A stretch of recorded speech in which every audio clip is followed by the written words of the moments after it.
What reaction have you been finding online to the election in Somalia? Well, Twitter users tweeting in English, which is the language I understand, seem to be quite pleased with the result, Mark. You can see here just a selection of some tweets. Money didn't win today. Hopefully this is a new start to change, says one Twitter user there. You also have lots of images of people celebrating in the streets. These images actually coming from Nairobi, the district of Eastleigh, which has a lot of Somali immigrants. Hundreds of Somalis emigrating in Eastleigh after Mohamed Abdullahi Farmajo declared president. You have another image here. I think this one is a sort of a GIF where you can see people thronging in the streets celebrating that victory. So it seems to be well received in certain quarters in any case.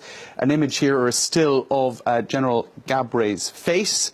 According to the Live from Mogadishu Twitter feed, that face speaks 1,000 words. Someone is in big trouble saying they're... Roland, you're smiling. Tell us why. Yeah, he's the, let us say, the Secret Service or the military intelligence guy from Ethiopia. So he's accused recurrently to manipulate everyone in Mogadishu. So. Okay. Well, in any case, he seems to be unhappy in that particular screen grab. Yeah. What else do we have here? He wasn't. Right. No, Somalia Decides was the hashtag that was being used for a lot of the comments online, Mark, and many people commenting on the sort of high security setup in Mogadishu, the fears of an attack, Al-Shabaab, etc.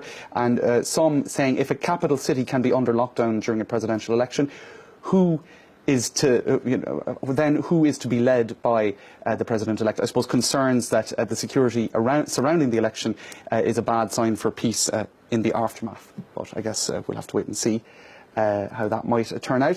When people choose leaders based on nepotism and tribalism, this was a criticism that was coming up a lot on Twitter, the fact that it was an election very much along clan or tribal lines, candidates representing different clans, etc. They will surely drown in the ocean of destruction and division, says one pessimistic Twitter user. What else do I have, Mark? There's lots of different comments online.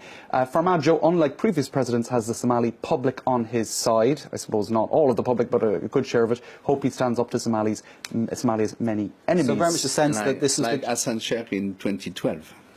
That's the political wheel turns, as they say. No. So a sense online that this is what the Somali people wanted? Well, certainly the predominant share of tweets in English regarding this see it as a positive result. You can see it there, Mark. It is a new dawn, a new beginning, as some would hope for in any case.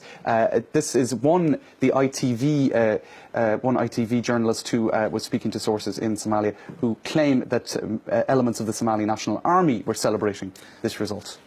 They got paid under him as Prime Minister. Ah.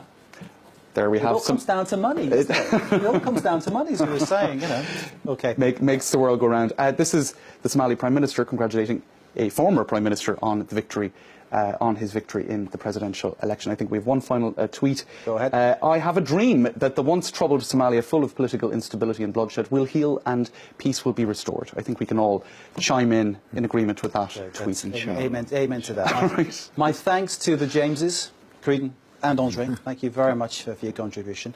My thanks to Roland from CNRS Sciences Po. Great to see you, Roland Marshall. And thanks again to Mohammed, who joined us from Mogadishu, Mohammed Mubarak. This is the France 24 debate. Stay with us.